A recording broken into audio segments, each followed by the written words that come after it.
I'd like to bring the meeting of October 24th, 2014 to order. 4th?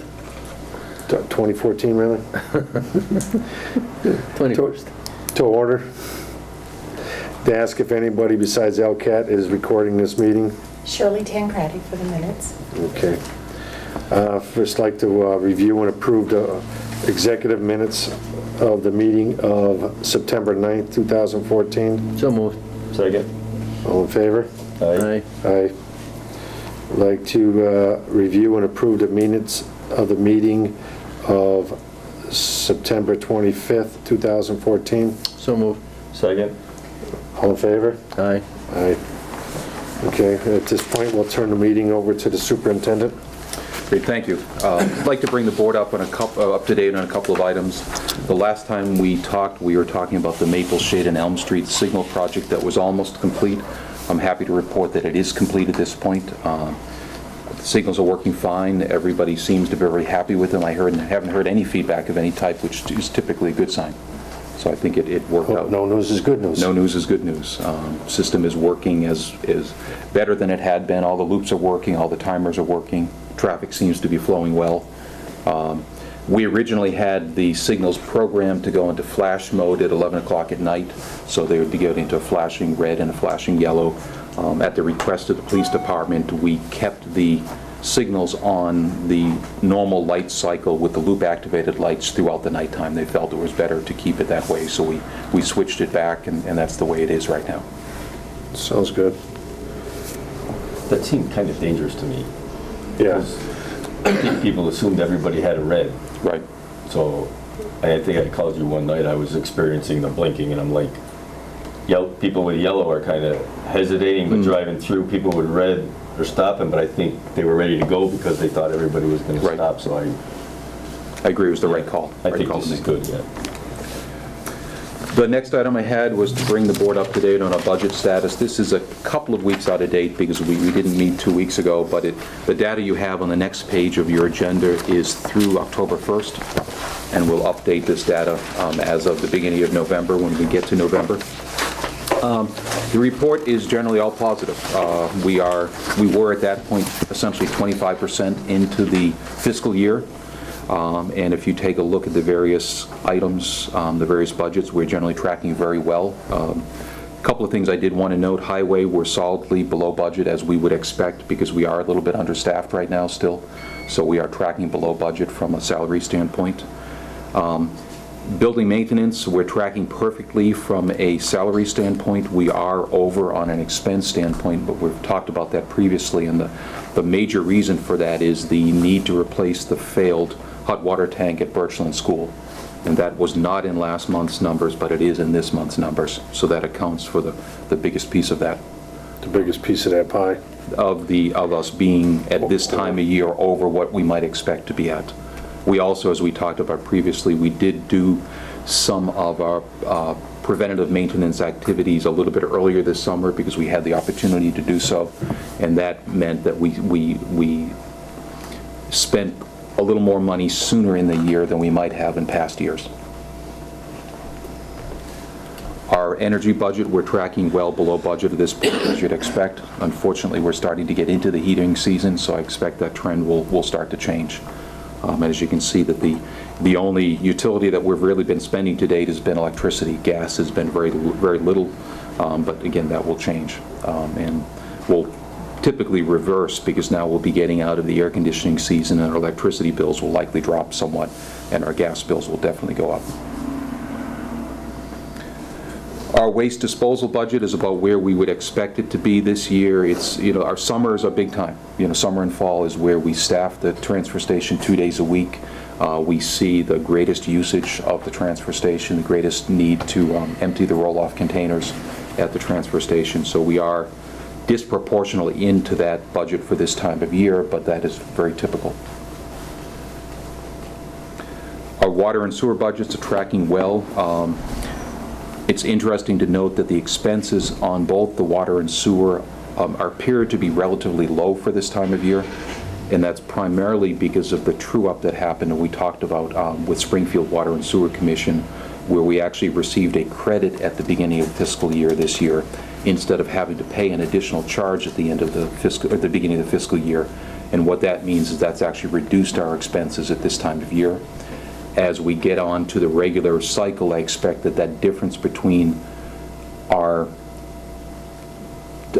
point in the fiscal year and our budget expenditures in the fiscal year will narrow as we're getting closer and closer. That was really an anomaly that hit us from a positive standpoint right at the beginning of the fiscal year, but now the bills will continue to come in and we'll close that gap, I expect.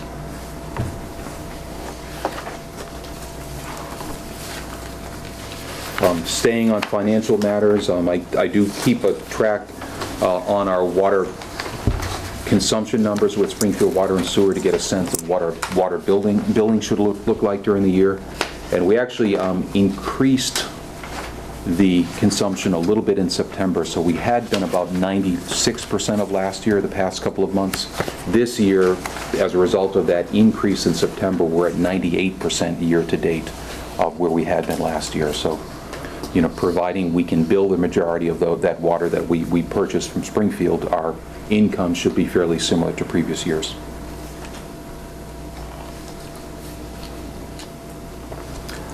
A quick reminder, the annual or special fall town meeting will be held next Monday the 27th at 7 p.m. The Board of Public Works is sponsoring two articles. There's 4 articles, excuse me. Articles 10 and 11 are related to electric utility easements at the Meadowbrook School and to the rear of the DPW service building and salt shed. And Articles 13 and 14 are related to street acceptance of Betterly Lane and Wisteria Lane. And it's my understanding that Mr. Wilson is planning to present those articles at the special town meeting. Said it, boss. I love it. Good.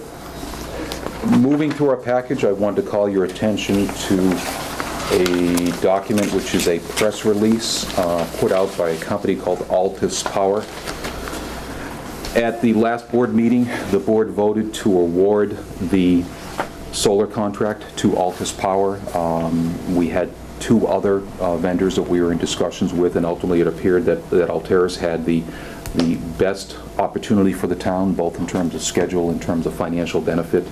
And as a result of that, and a result of the town being able to negotiate favorable terms and conditions with Altus Power, the town executed a contract about a week or so ago with Altus Power.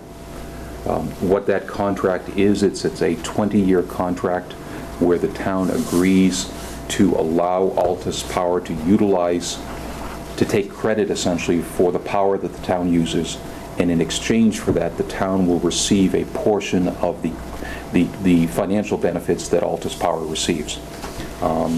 The expectation is it could reduce our annual utility bills by up to about $125,000 per year. There's still a lot of work ahead of Altus at this point. They are planning to build their facility, and construction is somewhat already underway. They're planning to build it at what is known as the Kibbe Sawmill property in Hamden. There's a existing gravel pit location that they are currently working on and moving about 30,000 yards of gravel, as I understand, to make room for the solar arrays. And once that earthwork is done, they expect to be installing the solar panels in the next couple of months. The agreement that we did negotiate with Altus does allow us to walk away from the agreement at the end of February. There's a lot of communities have teamed up on deals like this, and some of them have carried through and some of them haven't. Some communities have teamed up for multiple years and nothing came out of this, so it was really advantageous to, one, have a facility that was very close to us that we could keep an eye on to make certain that it was actually moving forward as promised, and that if for some reason it doesn't move forward, we have the opportunity to walk away from the agreement in a very short time frame and move on potentially to another candidate if there's another candidate available then. So the document I attached is a press release that they have put out on their website. My understanding is they have put it out to the local press outlets. I have not seen it show up anywhere as of at this point. I do expect once there's some significant progress on site, for instance, when panels are being installed or something like that, we would likely have some type of PR activity on site, but it's a bit too early to do that.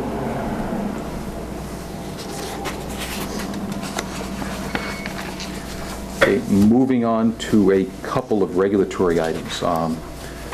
The board has probably heard for a number of years that EPA is looking to reissue the federal stormwater regulations. They're referred to as the Phase 2 stormwater regulations. Just a little bit of background information. The regulations were originally issued in 2003. They were a 5-year permit, but that permit stays in effect until new regulations are adopted. So the town stays covered by the existing regulations until the new regulations are adopted by EPA.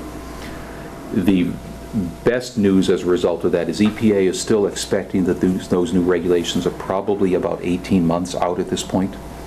They had issued draft regulations probably a year and a half ago at this point, maybe even further.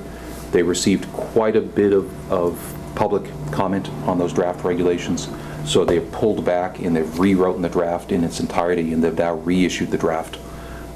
There is an opportunity for public comment through, I believe, the end of December of this year, and then they expect it's going to be another 15 or more months until the regulations, best case, are really ready to be issued. So we'll see them late in 16, you think? Most likely. And they're one of the things that they became savvy on is many communities spoke up and said, we need to, whatever the impact is, we need to figure it into a municipal budget cycle. Right. So if you're going to drop something on us, don't drop it halfway through the year when we have no opportunity to account for it. So they are, best case, they're planning to release these regulations in ample time to allow for budgeting in fiscal 17 at that point. So it's not something that we need to immediately think about this year from a fiscal standpoint, but there definitely will be fiscal impacts. They are very much focusing on increased O&M of stormwater systems, down to the point, for instance, of having to sweep every street perhaps multiple times per year, having to make certain that your catch basins are clean to the point. Right now the draft regulations say if your sump in your catch basin is half full, it has to be cleaned. Because if the sumps are completely full, then the sediment and the sand and everything else just washes through the catch basin. So they're also focusing very heavily on tracking down illicit discharges, things that are connected to the storm sewer that shouldn't be. The town is already well ahead on part of that in terms of having a very detailed mapping system of its stormwater system, so we know where things are, we generally know how things are connected. But then it's a question of once you find something, if you find something coming out of an outfall, coming out of a pipe, where is it coming from? And it can be a very tedious process to start trying to chase those discharges upstream and then ultimately eliminate those discharges, which is their ultimate focus, which is anything really other than stormwater should not be discharged to our stormwater system. But it does happen. Things get connected that shouldn't be connected to the stormwater system. They're out there. And we occasionally find them, and they're going to force us to. Like what are you saying? It's not uncommon in many communities where if a contractor opens up a roadway to connect to the sewer system, for instance, they connect to the wrong pipe. Something that simple as that. And they think their sewer line is connected to the sanitary sewer line, and oops, they connected to the storm sewer line because it was closest. There may be other types of building drains and things like that that aren't supposed to be connected to. Like footing drains? Or? No, footing drains actually are specifically called out as being allowed. Okay. The last version of the draft regs were very problematic relative to sump pumps, and they remain problematic on sump pumps. Basically, sump pumps, as long as you're certain they discharge clean water, are okay putting them in a storm sewer. Right.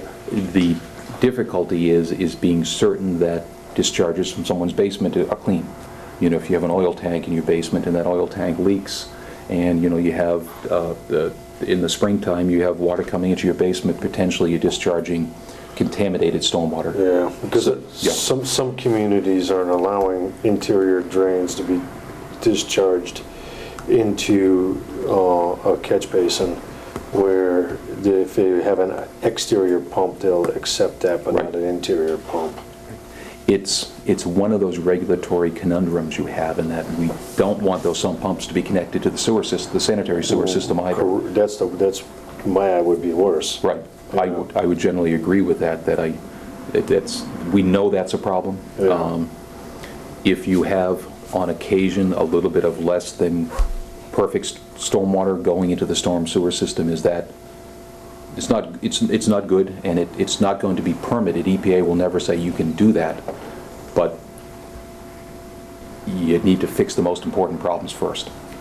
And sometimes you let some of the less important problems not be as much of a problem, and we'll see how that all comes out. So it's mainly get it on the radar screen. We're probably 18 months away.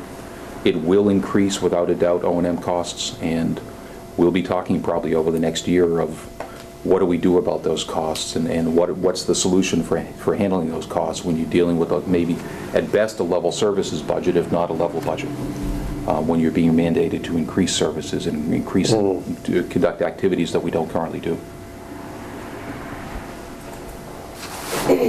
The last item I wanted to touch on was another regulatory item, and it will impact this year's capital budget a bit. Massachusetts DEP, who regulates wastewater treatment plants and collection systems, updated their regulations in April of this year. Traditionally, their wastewater regulations have really focused on the permittee, which traditionally is the wastewater treatment plant. In this case, in our case, the City of Springfield with the Springfield Water and Sewer Commission. And we were generally covered under their permit, but they didn't pay a lot of attention to the satellite systems in terms of requiring inspections of pumping stations and maintenance of pumping stations, all the things that we do and we do very well, but they've now codified those requirements to cover not just the treatment system that has the permit, but the people that tie into that system as well. And one thing they're pushing hard on is, again, something that we're doing a lot of and will likely need to do more, is focusing on removing infiltration, inflow, and rehabilitating our sanitary sewer system. So when we talk about our sanitary sewer budget, I will be recommending that, as we have put money in the past in terms of looking for infiltration inflow, we put some more money into that and put more money towards rehabbing those sources once we found those. And I did it within the capital budget. I included, there's a 2-page summary of some of the changes they made, but primarily it's related to sort of focusing on everybody connected to the sewer system and not really just the permittee, not just Springfield Water and Sewer Commission. And with that, I'm all set. Could you divulge your his policy, please?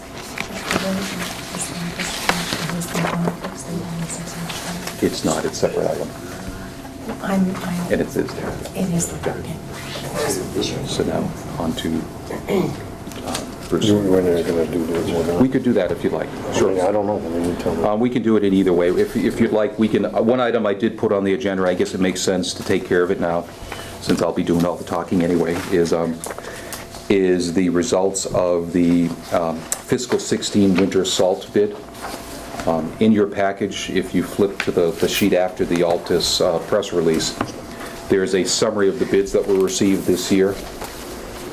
We put our winter salt bid, as we have in the last number of years, we put it out to bid combined with the City of Agawam and the Town of Long Meadow, with the goal of increasing our purchasing power somewhat and potential of receiving an advantageous price as a result of that. We did receive 4 bids. 2 of the bids were no bids. They responded to the bid. They submitted a sealed envelope, and when we opened the sealed envelope, they indicated that they were not submitting a bid this year. The low bid we received was a company called Eastern Minerals, who's been our supplier now for at least the last year, maybe the last couple of years. They submitted the low bid, and low bid is a relative term of $78.40 per ton.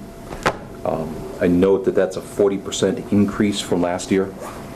I did take a look at historical information just to kind of put that number in context, and fortunately with Mr. Gromaski's records, it was very easy to go back and take a look at what we had received for bids over the past 5 or 6 years. And it's interesting to note that from fiscal 11 to 14, pricing was pretty level.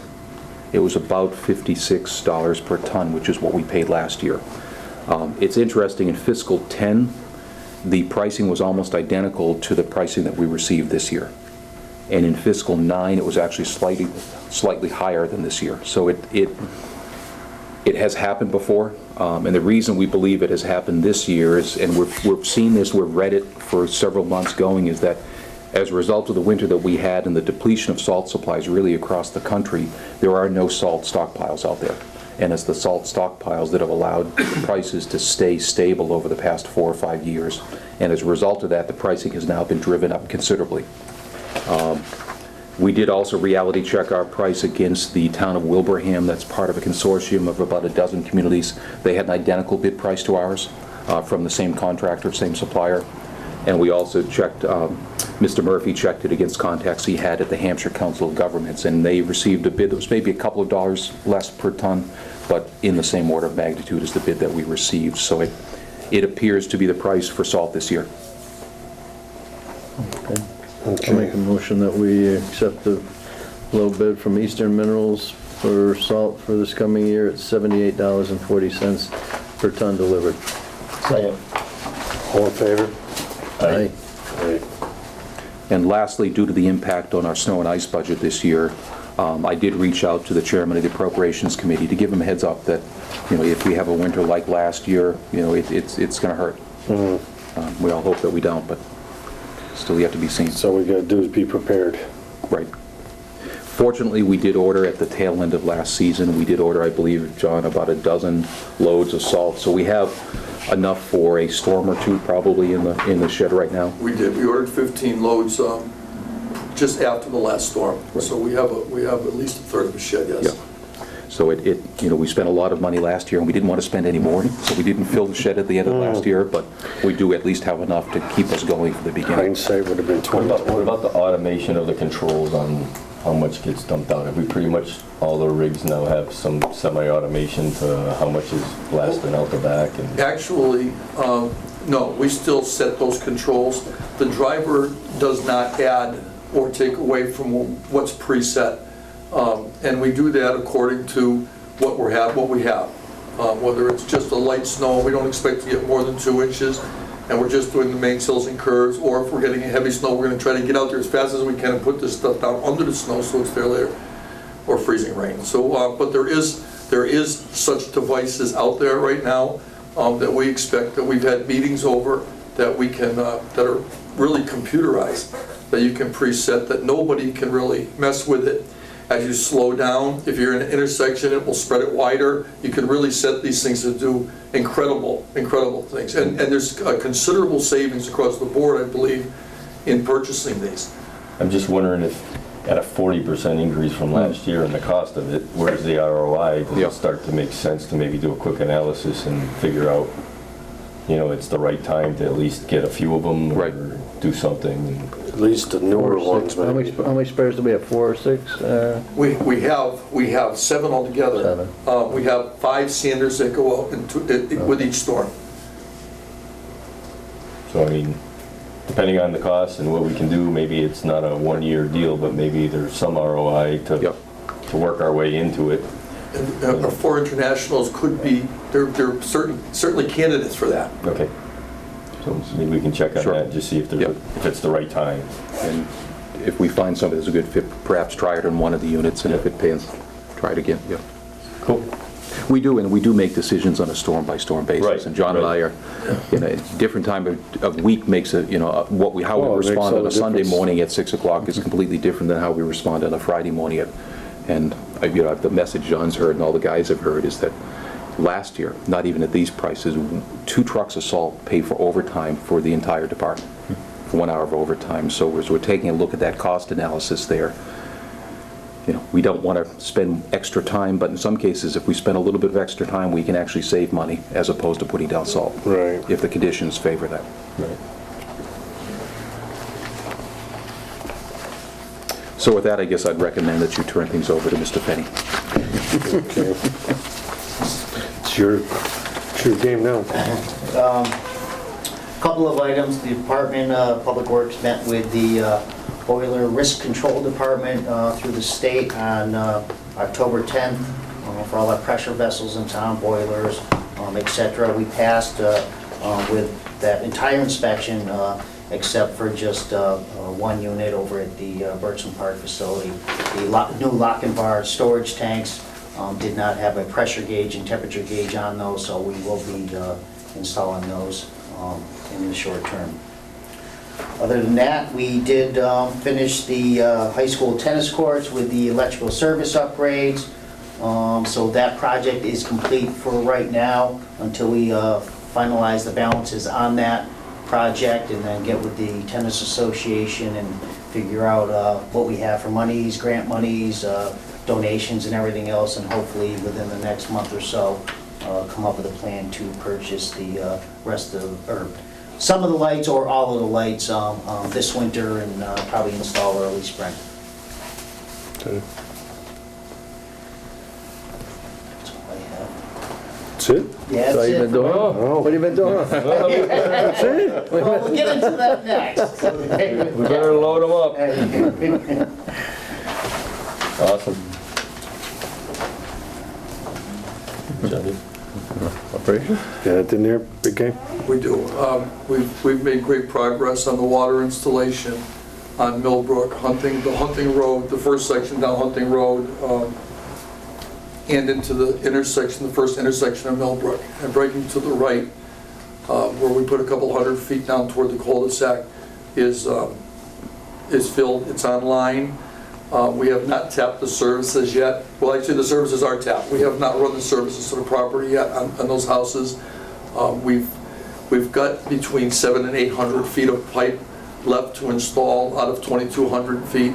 I think the guys have made very good So you progress. got a pretty good chunk of that done. Well, there's a couple of reasons too that we've been able to move right along. Mr. Parent allowed us to, we maybe spent a little bit up front to save a lot on the other end where we had a zipper come in and mill the trench instead of cutting the blacktop, stripping the blacktop, hauling it to the transfer station, which is time consuming on a job like that, and then actually paying to get rid of the blacktop from the transfer station. So it's allowed us the ability to move right along, and they're doing a good job out there.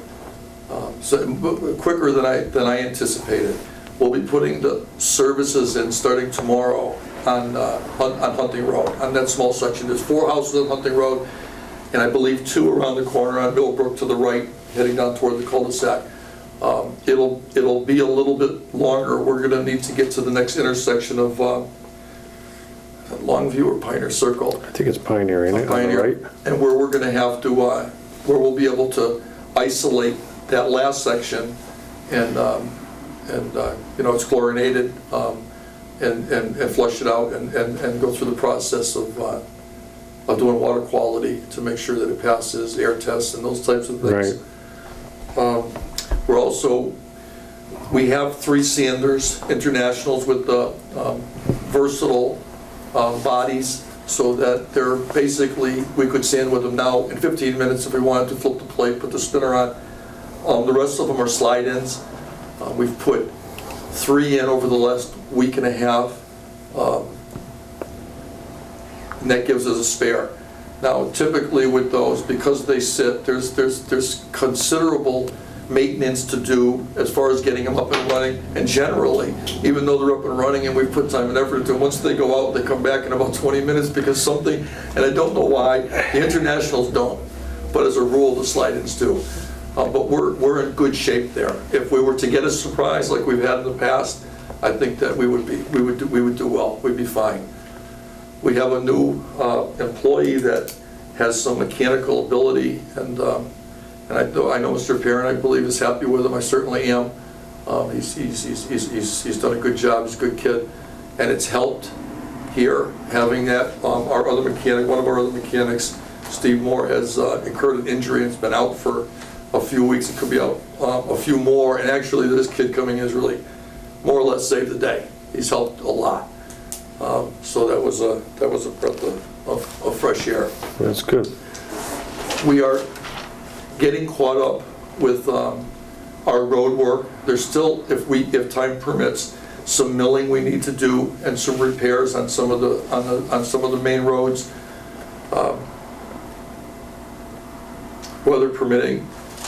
And again, I think we're in good shape.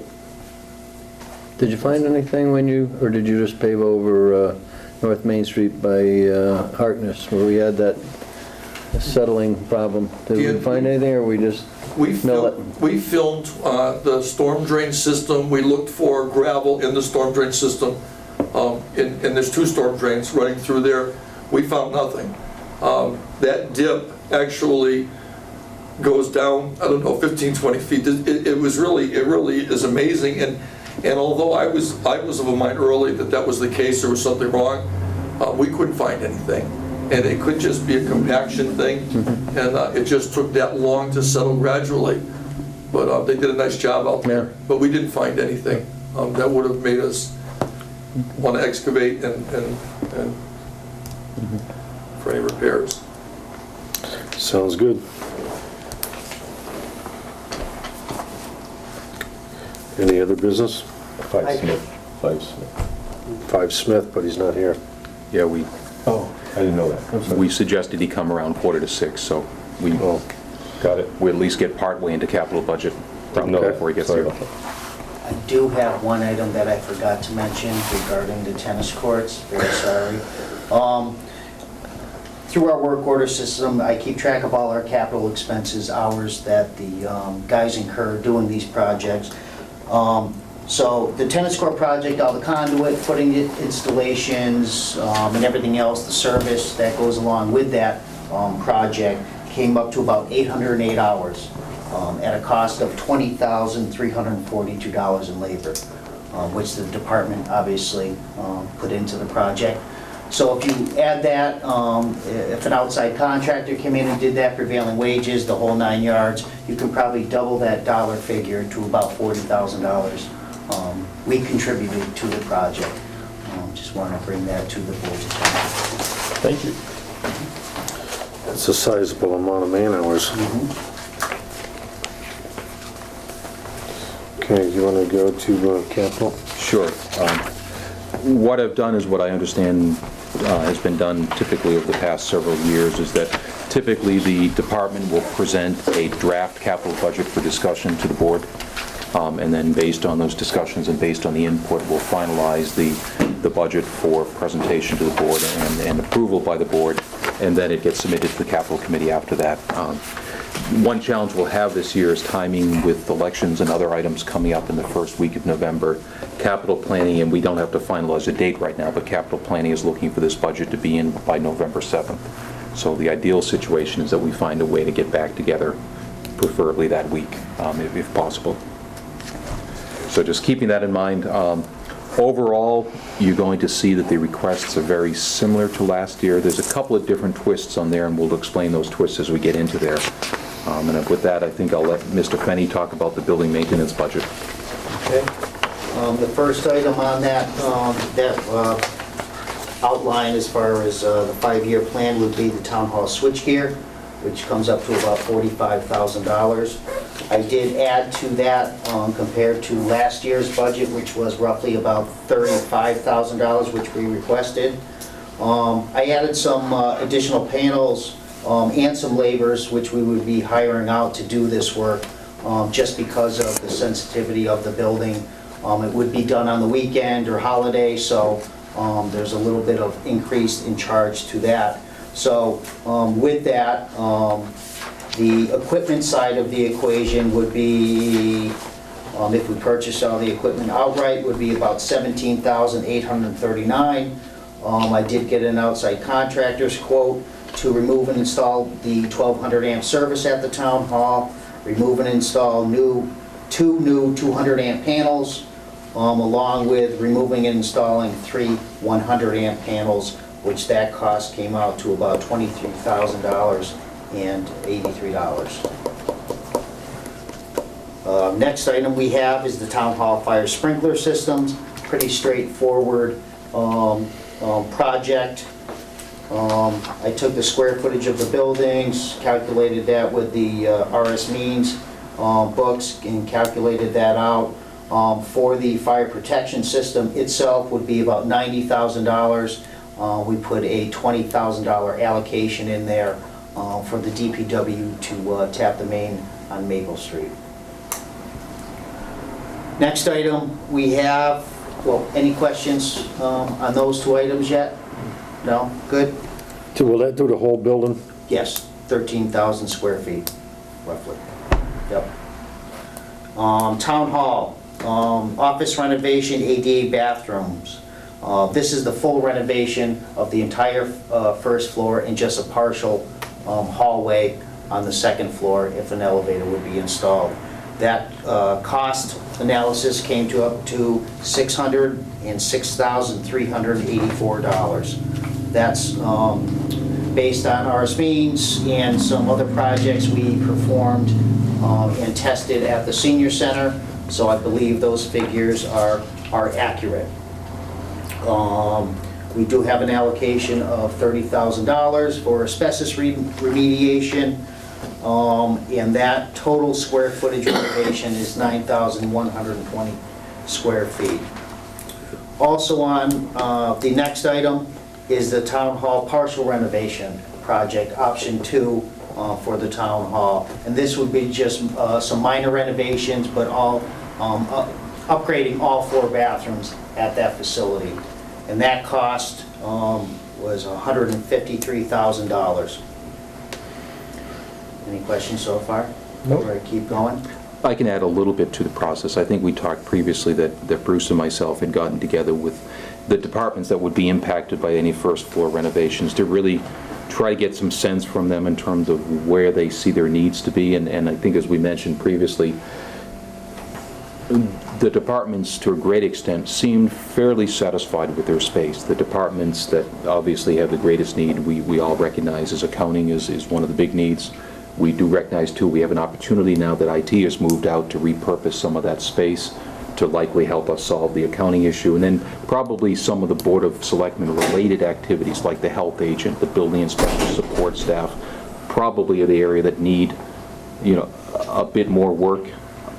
We intend to meet probably a couple more times with Town Hall staff to try to really narrow down on what is a solution that, one, is feasible, affordable, and ideally suits the needs of all the people that might be impacted.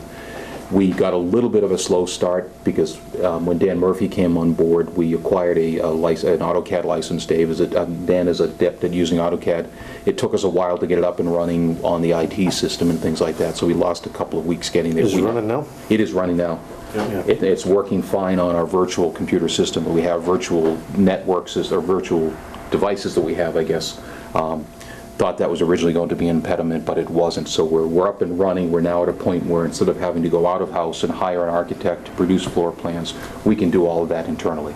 And that was Sounds really great. key to being able to then start developing some of these concepts and throw some things against the wall and see what works out as we sit down and meet with staff members. So our goal is over the next month or 2 max, as we're making it through the capital planning process, to be getting everybody on board in terms of what the actual plan looks like. Awesome. Okay, next item on the list, number 5, would be the Town Hall new ADA elevator. Previous estimates were about $180,000 for that elevator, but after further review with myself and Bob, felt a lot of those numbers were a little low. We discussed that. We believe some of the concrete figures, actually tying into the old building, was going to be a little more substantial, so we ran the numbers and increased quite a few of those line items in that budget. We're still talking about putting it on the outside. Yes, based on the plan, I think Yeah, you guys all yeah. received and provided by... Same location, basically. Absolutely. Yeah. There's just a lot of unknown things if we do it, as far as the foundation, and me and Bob discussed as far as pinning and tying into to the existing foundation, what we're going to find and everything else. So we believe this number is a much more accurate number of what we want to accomplish with that elevator. There are no record drawings of the old structure, so it's, issues that underpin the existing foundation, which could be very likely. We can't afford to impact the existing structure, so. No, not at all, and I did kind of think that the numbers last year for that were a little on the light side. Right. Yeah. And some of them looked okay, but we added some contingencies in there, and we researched through the RS Means and other items, and increased those numbers considerably. We are carrying a higher percentage contingency that I feel strongly is appropriately. We are I would say at best, we're at the preliminary design phase. As you get further and further in the design and you actually have a set of plans, yeah, you can start reducing contingencies down. I But understand. there's a lot of uncertainty, so at this phase of the project, you need to build in a higher level of contingency and then reduce that as the design gets developed. What's the foundation and the footings right there? Is it just redstone? Bruce would probably know better than You know that, anyone Bruce? else. The existing. Foundation, this is The existing foundation. Is it I just believe it's redstone? redstone. Right. And then they just have a cement coating over the inside as far as the interior portion of the basement. Right. So, and some of it's actually slab on grade, there's a small portion, so I don't know what's under there. Yeah. We anticipate the Yeah. elevator structure would have to be built as a self-supporting structure, not physically tied to the existing building in any way, not relying on the existing building Yeah, for support. exactly. Still having to deal with waterproofing, vapor intrusion, things like that. When you try to connect two structures together is always the big Oh, concern. yeah. So moving on, we have the library and fire energy management system. That's been on our list for quite a long time. That allocation or request is $50,000. New senior center generator, 80 kW unit, $45,000. Pine Knoll Administration Building, that has actually been put back into our capital plan. We seem to bounce back and forth from rec department to us, but that $80,000 figure stays true to finish that building up at Pine Knoll. And then finally, we have the Pine Knoll shower renovation project, which has actually been on the list for quite some time also. I thought we did that. I thought we did a lot of work up there on those. No, we did renovate the building itself as far as new roofs, windows, siding, and everything else. Have you even touched the showers? Only thing we did as far as those buildings up there, we actually tied it into the sewer system. We took out the, We didn't renovate any of those showers? no, we did not. This has been on the list for quite some time. And yeah, and the only reason we didn't do that, because the existing showers is just a big open area with a drain in the middle. Now with new plumbing codes and everything else, you need your own bather tub, so all that water doesn't commingle in everybody else's feet and everything else. So this is, I believe, been on the plan for the past 4 or 5 years.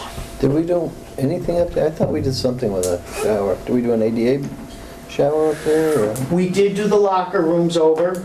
Yes, we did do all that stuff as far as I think you had this bathroom, conversation. things of that nature, but the actual shower building is disconnected from the existing. Can you get hot water to something too? We did add hot water to the existing bathrooms, which they That's what didn't we have did. up there, and put electric hot Yeah. water tanks, but we never Because there got wasn't hot into. water in the bathroom. Okay. Yeah, because it's quite a large unit we're specifying, and I'm actually updating those dollar figures and equipment that will be in the new packet coming forth to the board. So, anyways. Okay. That being said, the last item on that list would be the sidewalk fund for $75,000. I think we know what that's all about. Yep, it's self-explanatory. Pretty much does fiscal 16, right? Do we want to,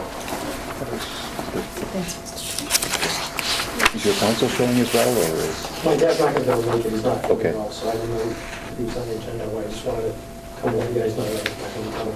I see, okay. Okay, so That's it? as soon as he's better, then, yep, Yeah, he's not feeling well. okay.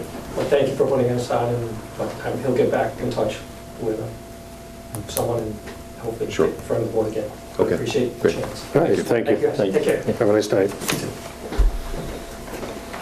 Should we, So we can move on to the equipment portion of the budget. And I'll start that off, and I'll ask Mr. Collins to, and that's in probably 7, 8 pages. Titled at the top, Public Works Equipment. We received a lot of feedback last year from capital planning, and we tried to respond to that feedback and make some changes in terms of how we were requesting vehicles this year. And you can see, in fact, some of the pricing has gone down, and I'll let John speak as to where we see some opportunities to reduce the pricing. As you may recall, we received no vehicles last year, so we essentially took last year's vehicle list and moved everything forward 1 year. I will note one change that I put on there, and it's really for discussion purposes only. As the board may be aware, we are essentially out of any type of DPW administrative vehicles these days. The vehicle that Mr. Gromaski used to drive is completely dead. It's not worth investing a dime in. The vehicle that Mr. Fenny was driving has some significant problems and is very close to, if not on its last legs, is very close to it. It's probably 140,000 miles on it. 45,000. We actually have taken parts off of Mr. Kamaski's car that we couldn't get previously when I wasn't using that car because they didn't make the parts anymore, and actually Rob Peter paid Paul and got that back up and running again. Do I have a bad frame on yours too? No. Oh, that was the other one? It's just the electrical harness system we took off Mr. Kamaski's car and put onto this car, and some other items which probably the mechanics could probably speak better upon. But the lights are still all on the dash and everything else, so we're getting by. So I did add a line item for an admin vehicle, really just to have that discussion with capital planning, that we're not necessarily looking for a new vehicle, but we do need to replenish administrative vehicles We in need something. one way or the other. And if there's an opportunity through transfers from other departments or something else, that would be perfectly appropriate. If not, we have to start thinking about, do we have to acquire our own new vehicles, which isn't really the direction we'd like to go in, but it could be the only option if we can't find another solution. Yeah, we have talked to the police chief and I believe Mr. Gorman, the selectman, as far as any extra vehicles or surplus vehicles, but there are none. We thought there may be, but there is none available this year. So with that, ask Mr. Collins to speak specifically to vehicles. We do have the same list. You'll see if you go down to 4, that would be truck 2. That was an F-250. And then go back up to 3. That's 2. We've reduced it from an F-250 to an F-150. We've looked to see if some of the plows that we have, generally we would buy plow frames with the new vehicles. We eliminated that as well, thinking that we could manage with the plow that is currently being used by truck 2. It's about 6 or 7 years old, but certainly it would fit the frame. So we've eliminated, so in order to get that down to 29,900, which is actually 2,000 above. If you go back a few pages, it has the breakdown of the vehicles. It's like 2,000 or 3,000 above the list price of the vehicle. If you were just to buy it out of the lot, and of course the paint costs to have them school bus yellow and those types of things would be the additional cost of that vehicle. So it's 31.1, right? Nope, that's next year. That's up 4%. It's the current year, 2014. Right now, if we bought it right now, it would be $29,931. And you're going to reuse the plow that you already have? That's correct. You can do that on a 150? We can on this one, yes. The 250, Dan, we would not be able to do that. It wouldn't be interchangeable. The front end changes a bit, a little bit wider. Although we could still probably modify it, but it would end up costing us More money than doing it's that. worth, yeah. Right. Okay. If you move up to number 2, that's truck 78. That was also that was 42,000 last year. We've eliminated the plow on that as well because we believe that we have a plow here that would be interchangeable with that. And of course, you know that, I know, Tom, you do a lot of plowing. We do have spare plows because plows blow up through nasty storms. That's just an absolute fact. Right. And we don't buy extra plows to have spares, but when we get a new vehicle with a new plow, it doesn't hurt in the long run. Keep the old ones. But we are not in a bad place right now, so we've really tried our best to sharpen our pencils and bring these prices down considerably. The one vehicle that the price did not change would be 77. That's $42,589. We did keep the lawnmower, the Toro lawnmower, on at number 6. And again, these are the vehicles that were on last year. Truck 2 and Truck 78 have red Rs, which mean they're restricted. We can't drive them for 30 days or 30 minutes because they're safety issues. They're not emissions. Are these 1 through 19 in the order that we need them the most? Yes, that's correct. Yeah, And because you I mean, can- that's what they were looking for. Yes, and you can see them kicked out accordingly. Yep. So, again, like Mr. Perrin said, these are basically the same as last year. We have reduced the cost considerably, I think. We also have, you folks know that early on, we had truck 28, which couldn't get a sticker. There was a real rust issue where you could see through the body. We stripped that down, sandblasted it. We refurbished the body, welding, painting, and that vehicle is in good shape. We since taken truck 42, which was our router truck. Now, we've plowed with that truck. That was our main sewer, to service the sewer mains vehicle for a lot of years. We bought the jet machine, which we use exclusively now. You're not using that router? We took the truck router off the back of the truck. We're going to put the utility body on it and put that into the system. But again, we've plowed with that every year, so we've gained a vehicle, because right now 77 has been on the road a year and a half. It That has no front end. Right. Yeah. It's done, it's been done. So some of these vehicles that we have not been able to replace we can't even, we don't have enough money to throw into them. I mean, it would be ridiculous the money we would have to spend to get these on the road and get a sticker. So what we're trying to do is repurpose some of the vehicles that we have where we can. Now, the router truck is a 1992. It's one of the oldest vehicles we have, but the mileage is not that high because we haven't used it for sewer. We've only basically plowed with it. We've used it in some sewer projects when our larger sewer camera was down. We would actually tape the smaller camera to this and be able to feed it through the sewer line. So it served a purpose.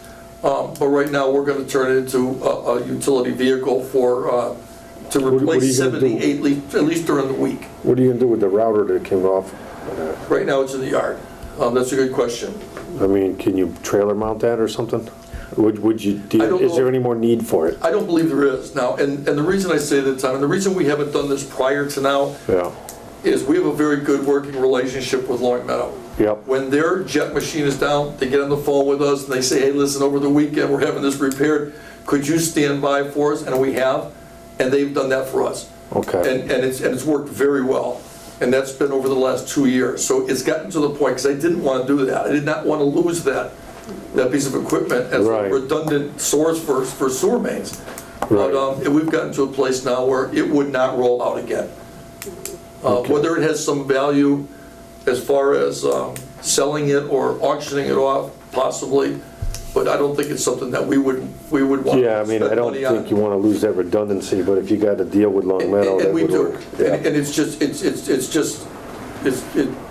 if there was one time we've used it in the last 2 years, I would say, No, okay, you but, know yeah, better it's- than me.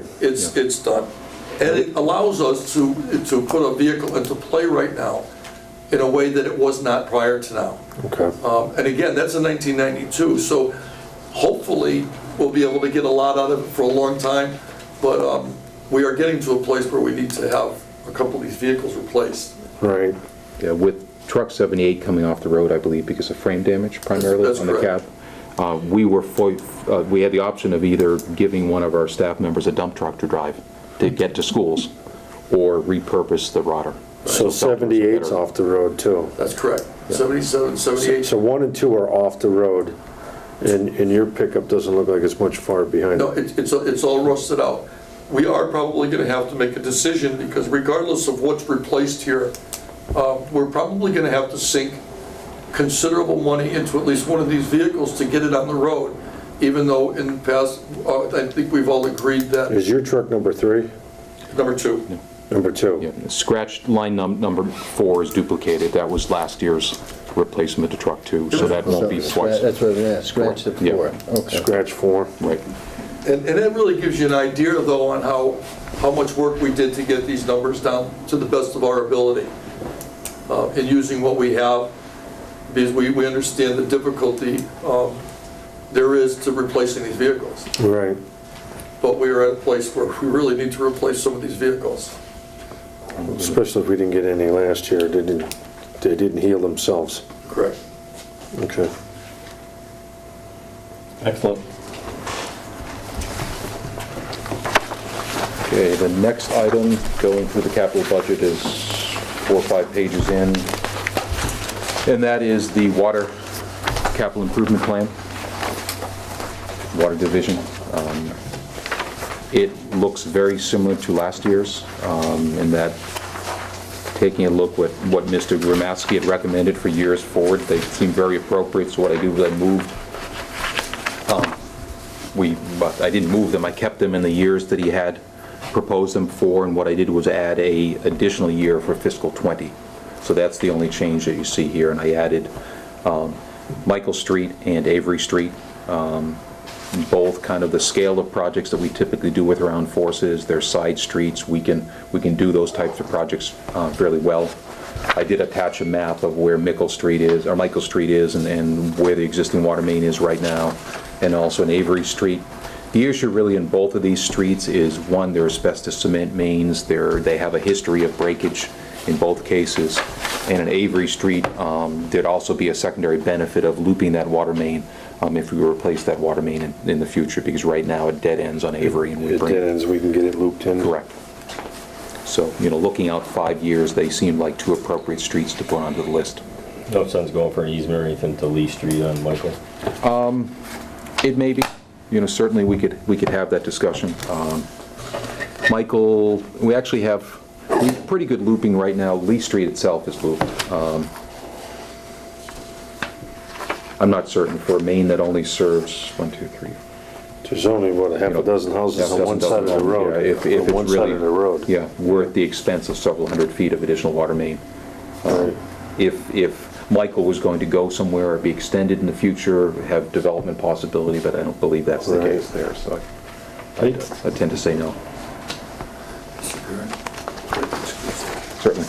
Yep. Thank you, John. Yep. Thank you very much. Excuse me. So that is the water capital improvement plan, and the last item I alluded to was the sewer capital improvement plan. I talked about it a little bit too when we were crystal balling what rates might look like going forward, and I think at that point I indicated that, I felt it was likely appropriate increasing the sewer rehab budget item. We've appropriately spent a lot of money on a water system over the years. We haven't spent as much money maintaining and upgrading our sewer system and trying to pick away at it every year. So it'll be my recommendation to increase the line items. Last year, we asked for and received $50,000 for II-related work. This year, I'll be looking for $100,000 going forward. Point to be made on there is really everything that we can do ourselves, including the engineering piece of that, we would be doing internally, particularly with Dan Murphy on board now, that I wouldn't be intended to contracting out any engineering services, wouldn't be contracting any of the TV inspection services, because we can do that internally. So most of this money would be put right into the rehab of the sewers and the work that we can't do ourselves, the lining and the sealing and the manholes and things like that. A lot more bang for our buck. Right.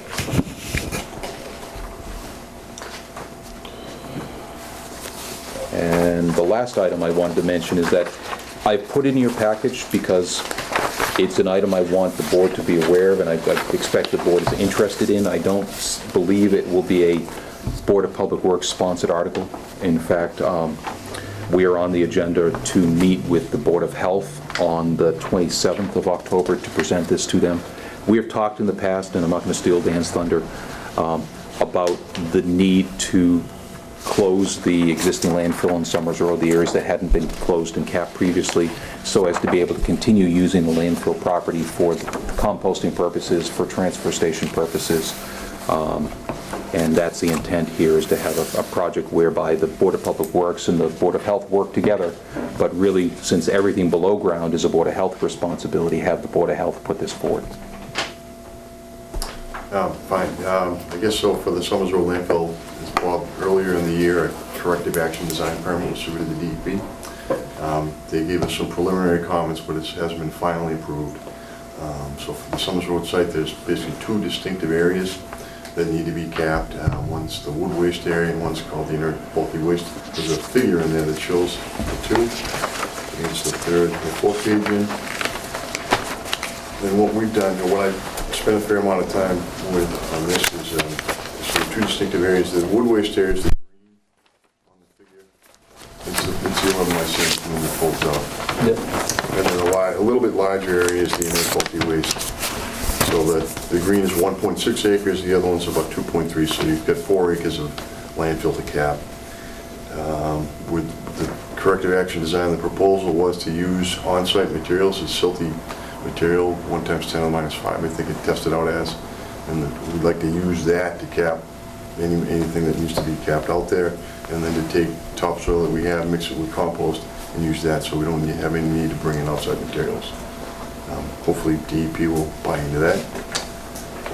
The other thing I've added, there's a preliminary cost in there, and I did an exercise where I looked at it as if we hired an outside contractor or we used DPW forces to do the work. And you can see it's probably a little bit heavy on the outside contractor, but it's somewhere around $300,000 if we just subbed it all out and had contractor had a full design outside and a contractor brought in. And then when I looked at it using DPW forces, we came up with about 80 grand. If you add up, there's a few things in bold where we would hire outside people. The delineation, stump grinding, a few other items. But we try to do everything we could in-house. And then we would have to rent a couple pieces of equipment. Looking into a larger excavator just to move the material quicker. Right. And then the other one was a bulldozer to push the material on to get a grade problem. The schedule is in there, again, assuming that this gets approved to go forward. We might start to pick off, if we get the sense that this was to be approved and go forward for next year. We do a couple things up front, the wetland flag, and get the permitting done. But then you'll see it be done during next summer, basically, and then hopefully button it all up. Certainly, hopefully by October, I'd be much happier if it was closed early, but yeah. How many man hours do you think this would take? How many man hours for the DPW? Yeah. Well, I haven't put a hard number on that. I was thinking like for moving the material, they could get a larger vehicles and the excavator. I was hoping that when there was downtime, rain, they would be able to pick away at it. But I haven't given you. It's not going to be. Is it going to be something that the DEP is going to say like we got to have it done in 6 months, or are they going to say we got a year and a half to accomplish it? The discussions we've had to date have been favorable. We talked about doing, and again, this is the first phase. This is just the wood waste piece. We talked to them with about a 3 to 4 year window of schedule. They seemed amenable to that.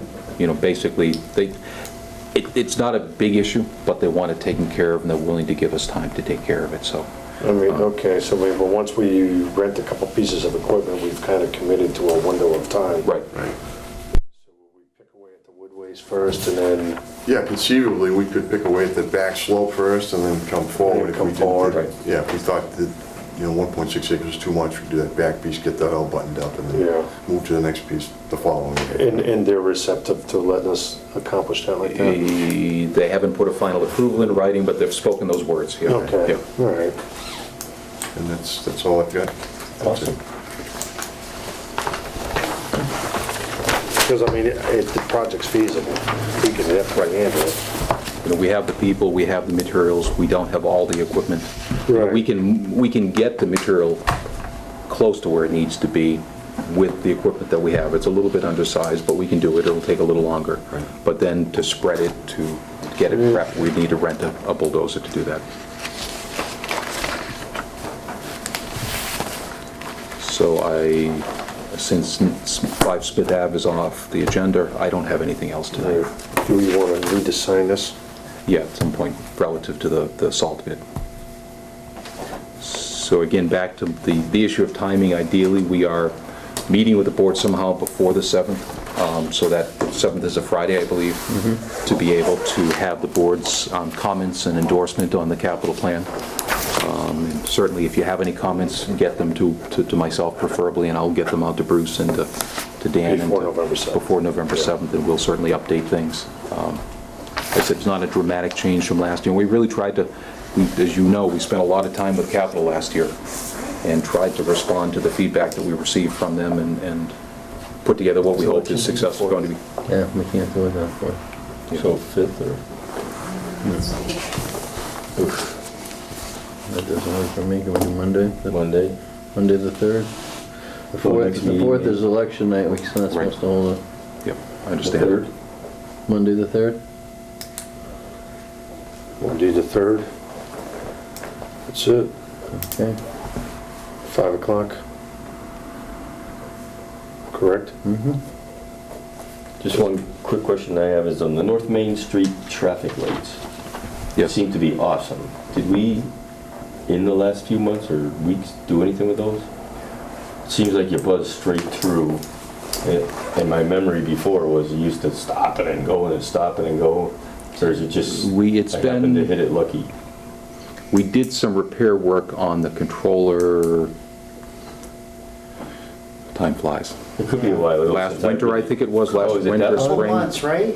Couple- We've had some operational problems where we've had to get out there and do some resetting periodically, but we haven't actually done any equipment changes to it. We We did did have, mention that. yeah, I've been through there a little bit more recently. It just seems like really good compared to, so I didn't know if we got out there and found something or I did know something. for a while we were, things needed to be reset and everything Right. else, especially at Big Y.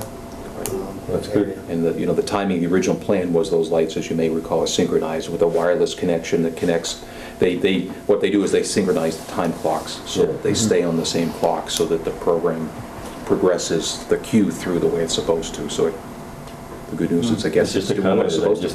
I just seem to think it's a lot better, so. Right.